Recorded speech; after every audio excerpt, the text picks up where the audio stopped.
നമസ്കാരം, ഞാൻ സിജു. എല്ലാവർക്കും എ എൻ അഡ്രസ്സിന്റെ പുതിയൊരു വീഡിയോയിലേക്ക് സ്വാഗതം. യുകെയിലെ ഏറ്റവും പുതിയ ചില അപ്ഡേറ്റ്സുകളാണ് ഇന്നത്തെ വീഡിയോയിലൂടെ നിങ്ങളിൽ പങ്കുവയ്ക്കാൻ ആഗ്രഹിക്കുന്നത്.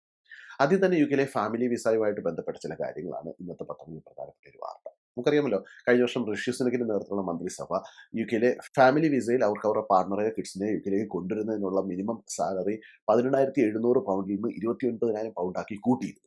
അന്ന് അവരത് കൂട്ടിയപ്പോൾ അത് പറഞ്ഞിരുന്നു, അത് കഴിയുമ്പോൾ അത് വീണ്ടും അത് കൂട്ടി 38,700 പൗണ്ടിലേക്ക് ആക്കുമെന്ന് പറഞ്ഞിരുന്നു. പക്ഷേ ലേബറിന്റെ മന്ത്രിസഭ വന്നപ്പോൾ അവരത് തൽക്കാലത്തേക്ക് അത് നിർത്തിവെച്ചിരുന്നു. ഇപ്പോൾ ഇവിടുത്തെ ഒരു വിദഗ്ധ സമിതി അതുമായിട്ട് ബന്ധപ്പെട്ട പഠനം നടത്തിയ ശേഷം അവർ പറഞ്ഞിരിക്കുന്നത് ആ 29,000 പൗണ്ടിൽ നിന്ന് ഇനി മുകളിലേക്ക് കൂട്ടരുത് എന്നുള്ള രീതിയിലാണ് പറഞ്ഞിരിക്കുന്നത്. അങ്ങനെ കൂട്ടിയാൽ പലർക്കും യുകെയിലേക്ക് അവരുടെ സ്പൗസിനെ കൊണ്ടുവരാൻ സാധിക്കാത്ത ഒരു അവസ്ഥ വരുമെന്നാണ് പറഞ്ഞിരിക്കുന്നത്.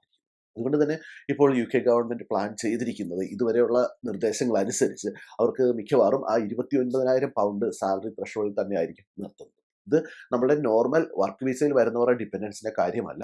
യുകെയിലെ സിറ്റിസൺഷിപ്പ് ഉള്ളവരോ അല്ലെങ്കിൽ പെർമനന്റ് റെസിഡൻസി ഉള്ളവർക്കോ അവർ വിദേശീയരായിട്ടുള്ളവരെ കല്യാണം കഴിച്ചു കഴിഞ്ഞാൽ അവരെ കൊണ്ടുവരുന്നതിന് വേണ്ടിയുള്ള വിസയാണിത്. ഫാമിലി സ്പൗസ് വിസ എന്ന് പറയുന്നത്. അന്നേരം അങ്ങനെ ഇപ്പോൾ അവർക്ക് ഡിപ്പെൻഡൻസിനെ ഇപ്പോൾ അവർക്ക് അവരുടെ സ്പൗസിനെ വിദേശ രാജ്യത്തുള്ള സ്പൗസിനെ യുകെയിലേക്ക് കൊണ്ടുവരണമെങ്കിൽ അല്ലെങ്കിൽ യുകെയിൽ നിന്ന് തന്നെ അവർ വിദേശീയരെ കല്യാണം കഴിച്ചു കഴിഞ്ഞാൽ കൂടെ നിർത്തുന്നതിന് വേണ്ടിയുള്ള വിസ ആപ്ലിക്കേഷൻ കൊടുക്കുമ്പോൾ അവർ കാണിക്കേണ്ട മിനിമം ഫിനാൻഷ്യൽ റിക്വയർമെന്റ് ഇപ്പോൾ 29,000 പൗണ്ടാണ്. അപ്പോൾ അതിൽ മാറ്റം വരുത്താൻ ചാൻസ് ഇല്ലെന്നാണ് ഇപ്പോഴുള്ള പുതിയ ന്യൂസുകൾ വരുന്നത്. നമുക്കറിയാമല്ലോ, ഇപ്പോഴും തന്നെ ഫാമിലി വിസയിൽ അതായത് സ്പൗസിനെ മറ്റും കൊണ്ടുവരണമെങ്കിൽ വൻ ചെലവാണ് അതിനുള്ളത്. അതിന് ഒരു 10,000 പൗണ്ട് ഓളം ചെലവ് വരും. അതിൻ്റെ IHS സർചാർജും വിസ ഫീസും എല്ലാം കൂടെ കൂട്ടി. അന്നേരം ഇതേപോലെ സാലറി ക്രൈറ്റീരിയയും കൂടി ഉയർത്തി കഴിഞ്ഞാൽ ഇവിടെയുള്ള സാധാരണക്കാരായ ജനങ്ങൾക്ക് അവർ വിദേശത്ത് നിന്ന് ഒരാളെ കല്യാണം കഴിച്ചാൽ യുകെയിലേക്ക് സാധിക്കില്ല എന്നുള്ള രീതിയിലുള്ള പെറ്റീഷനൊക്കെ മുമ്പോട്ട് പോയിരുന്നു. ആ പെറ്റീഷനൊക്കെ നല്ല സപ്പോർട്ട് യുകെയിലെ ജനങ്ങളിൽ നിന്ന് കിട്ടിയത് കൊണ്ടാണ് ഗവൺമെന്റ് ആ പ്ലാൻ ഇപ്പോൾ ആ 29,000 തന്നെ നിർത്താൻ ഉദ്ദേശിച്ചിരിക്കുന്നത്. രണ്ടാമത്തെ ഒരു പ്രധാനപ്പെട്ട വാർത്ത, യുകെയിൽ നിലവിൽ വിസയിൽ നിൽക്കുന്നവർ എല്ലാവരും ഒന്ന് ശ്രദ്ധിക്കേണ്ട കാര്യമാണ്. കാരണം പല എംപ്ലോയേഴ്സും അവരെ പുതിയതായിട്ട് വിസ പുതുക്കി കൊടുക്കില്ല എന്ന് ഇപ്പോൾ അവരുടെ സ്റ്റാഫിനോട് പറഞ്ഞിട്ടുണ്ട്. അതുപോലെ തന്നെ യുകെയിലെ ധാരാളം സ്ഥാപനങ്ങൾക്ക് അവരുടെ ലൈസൻസുകൾ നഷ്ടപ്പെട്ടിട്ടുണ്ട്. അങ്ങനെ യുകെയിൽ നിൽക്കുന്നവരെല്ലാം തന്നെ വിസ പുതുക്കേണ്ട ഒരു സാഹചര്യമാണ് ഉള്ളത്.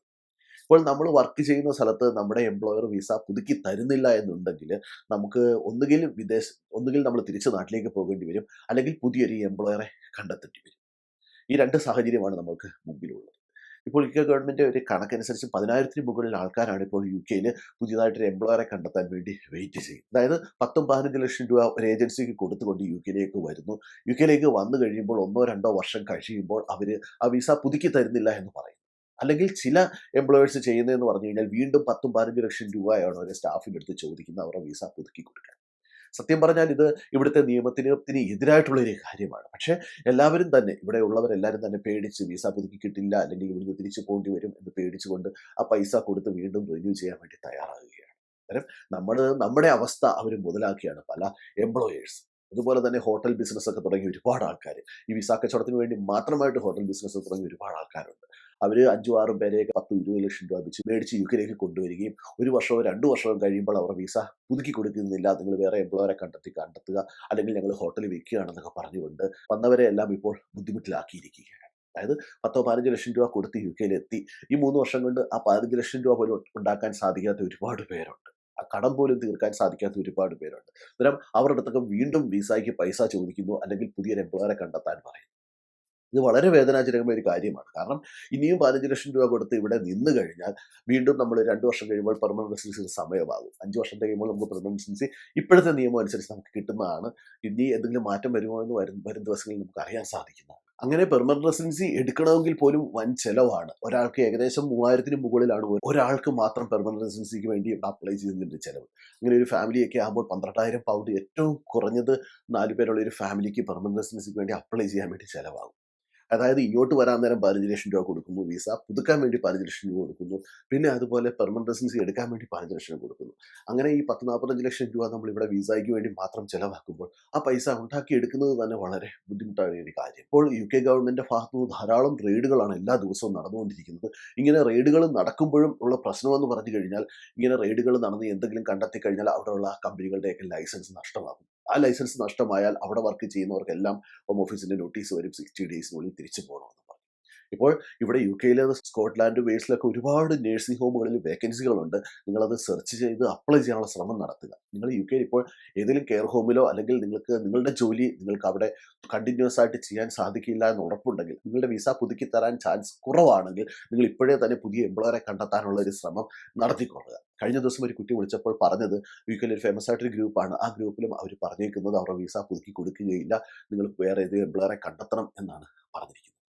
ഇങ്ങനെ വിസ പുതുക്കി കൊടുക്കാതിരിക്കാൻ വേണ്ടി എംപ്ലോയേഴ്സ് പറയുന്ന ന്യായങ്ങളെന്ന് പറഞ്ഞു കഴിഞ്ഞാൽ, വിസ പുതുക്കണമെങ്കിലുള്ള minimum salary criteria 11 pound 82 pence ആക്കി കൂട്ടിയിരിക്കുന്നു. അതായത് നോർമൽ ഒരു വർക്കറിന് 12 പൗണ്ട് 23 പെൻസ് കൊടുക്കേണ്ടപ്പോൾ വിസയിൽ നിൽക്കുന്ന ഒരാൾക്ക് 12 പൗണ്ട് 82 പെൻസ് ഏറ്റവും കുറഞ്ഞ സാലറി ആയിട്ട് കൊടുക്കണം. അത് ഒന്നാമത്തെ ഒരു റീസൺ ആയിട്ട് അവർ പറയുന്നത്.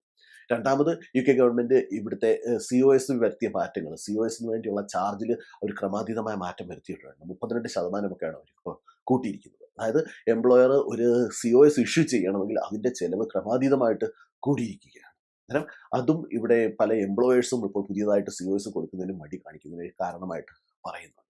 അതുപോലെ തന്നെ ഇപ്പോൾ യുകെയിൽ അവൈലബിൾ ആയിട്ടുള്ളവരുടെ എണ്ണം കൂടി വരുന്നു. അതായത് ഡിപെൻഡൻ്റ് ആയിട്ടൊക്കെ ഒരുപാട് പേര് യുകെയിൽ ഉള്ളതുകൊണ്ട് അവർക്കിപ്പോൾ പുതിയ ജോലിക്കാരെ കണ്ടെത്തുന്നതിന് വലിയ ബുദ്ധിമുട്ടില്ല പല സ്ഥലങ്ങളിലും. എന്നാലും ചില ഏരിയകളിലൊക്കെ ഇപ്പോഴും ഷോർട്ടേജ് ധാരാളം അനുഭവപ്പെടുന്നുണ്ട്. അന്നേരം ആ ഏരിയകളിലൊക്കെ നിങ്ങൾ അപ്ലൈ ചെയ്യാനുള്ള ശ്രമം നടത്തുക. നിങ്ങൾ നിങ്ങളുടെ സുഹൃത്തുക്കളെ ബന്ധപ്പെടുക, യുകെയിലുള്ള സുഹൃത്തുക്കളെ ബന്ധപ്പെടുക, അവരുടെ നഴ്സിംഗ് ഹോമുകളിൽ വേക്കൻസി ഉണ്ടോ എന്ന് നോക്കുക. അതുപോലെ തന്നെ യുകെയിലെ വാട്സപ്പ് കൂട്ടായ്മകളിലും ഫേസ്ബുക്ക് കൂട്ടായ്മകളിലൊക്കെ വരുന്ന വേക്കൻസികളൊക്കെ നോക്കി അപ്ലൈ ചെയ്യാനുള്ള ശ്രമങ്ങൾ നടത്തുക. കാരണം ഇപ്പോൾ വിദേശത്തു നിന്ന് കെയർ വർക്കേഴ്സിന് റിക്രൂട്ട്മെന്റ് ചെയ്യാൻ സാധിക്കാത്തത് കൊണ്ട് തന്നെ യുകെയിലെ നിലവിലുള്ള നഴ്സിംഗ് ഹോമുകൾ ഇവിടെ ഉള്ളവരെ എടുക്കാനുള്ള ചാൻസ് വളരെ കൂടുതലാണ്. കാരണം ഇപ്പോൾ നിലവിലെ കണക്കിനനുസരിച്ച് 1,00,000 മുകളിലാണ് കെയർ വർക്കേഴ്സിന്റെ വേക്കൻസി യുകെയിൽ ഇപ്പോൾ ഉള്ളത്. അതുകൊണ്ട് തന്നെ യുകെയിൽ ഉള്ളവർക്ക് വളരെ നല്ലൊരു അവസരമാണ്. നിങ്ങൾ എല്ലാവരും തന്നെ നിങ്ങളുടെ CV നല്ല നല്ല കമ്പനികളിലേക്ക് അയച്ചു കൊടുക്കുക. കാരണം നമുക്കറിയാമല്ലോ, യുകെയിൽ കെയറായിട്ടും സീനിയർ കെയറായിട്ടും വന്ന ധാരാളം പേര് ഇപ്പോൾ നേഴ്സായിട്ടും മാറിയിട്ടുണ്ട്. കാരണം ഇംഗ്ലീഷ് ടെസ്റ്റ് പാസ്സാകാതെ സൈഫ് പാത്വേ വഴി അവർക്ക് നേഴ്സാകാൻ സാധിക്കുന്നതുകൊണ്ട് ഒരുപാട് പേര് ആ ഒരു കടമ്പ കടന്ന് യുകെയിൽ പിൻ നമ്പർ കിട്ടി നേഴ്സായി മാറിയിട്ടുണ്ട്.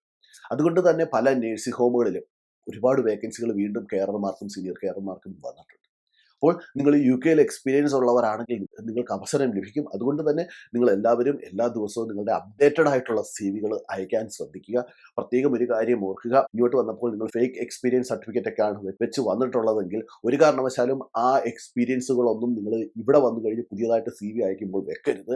നിങ്ങൾ യുകെയിൽ വന്നു കഴിഞ്ഞുള്ള എക്സ്പീരിയൻസും അല്ലെങ്കിൽ ജെന്യുവൻ ആയിട്ടുള്ള എക്സ്പീരിയൻസുകൾ മാത്രം വെച്ച് അപ്ലൈ ചെയ്യുക. ഇത് പറയാനുള്ള കാര്യം എന്ന് പറഞ്ഞാൽ യുകെയിലെ ഫേമസ് ആയിട്ടുള്ള ഒരു കെയർ ഹോം ഗ്രൂപ്പിൽ ഇതേപോലെ ഒരു കുട്ടി യുകെയിലെ എക്സ്പീരിയൻസും വെച്ചു. അതിനു മുമ്പ് നാട്ടിൽ എക്സ്പീരിയൻസ് ഉണ്ടെന്നും പറഞ്ഞ് നേരത്തെ യുകെയിലേക്ക് വരാൻ നേരം വെച്ചിരുന്ന ഫേക്ക് എക്സ്പീരിയൻസും വെച്ച് CV അയച്ചു. അത് കഴിഞ്ഞ് അവർ റെഫറൻസിന് വേണ്ടി അയച്ചപ്പോൾ ആ ഒരു റെഫറൻസ് ഫേക്ക് ആണെന്ന് അവർക്ക് മനസ്സിലാകുകയും, ഓൾറെഡി ആ കുട്ടിക്ക് വിസ കിട്ടിയിരുന്നു.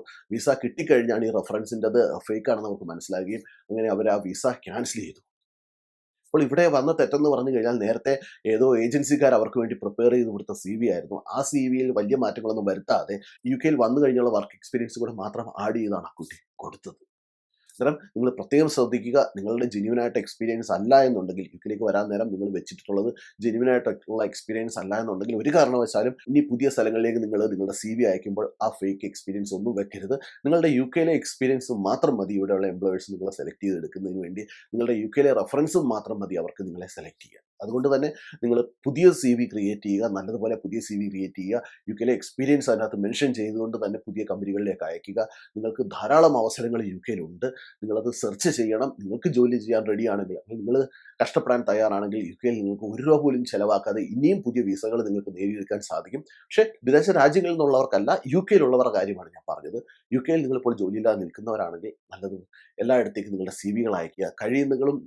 കഴിയുന്നെങ്കിൽ നേരിട്ട് കെയർ ഹോമുകളിൽ പോവുക. പോയി മാനേജേഴ്സുമായിട്ട് സംസാരിക്കുക. നിങ്ങൾ ഡയറക്റ്റ് പോയി സംസാരിച്ച് കഴിഞ്ഞാൽ നിങ്ങൾക്ക് COS ലഭിക്കാനുള്ള അവസരം യുകെയിൽ ധാരാളമുണ്ട്. അന്നേരം അതെല്ലാം പ്രയോജനപ്പെടുത്തുക. അപ്പോൾ നിങ്ങൾക്ക് എല്ലാവർക്കും ഈ വീഡിയോ പ്രയോജനപ്പെടുത്തി ഞാൻ പ്രതീക്ഷിക്കുന്നു. നിങ്ങൾക്ക് ഈ വീഡിയോ ഇഷ്ടപ്പെട്ടെങ്കിൽ നിങ്ങളുടെ ഫ്രണ്ട്സിന് ഷെയർ ചെയ്യുക. അതോടൊപ്പം തന്നെ നിങ്ങളുടെ അഭിപ്രായങ്ങളും നിർദ്ദേശങ്ങളും പങ്കുവെക്കുക. അപ്പോൾ മറ്റു വീഡിയോയിൽ കാണുന്നവരെ എല്ലാവർക്കും നന്ദി, നമസ്കാരം.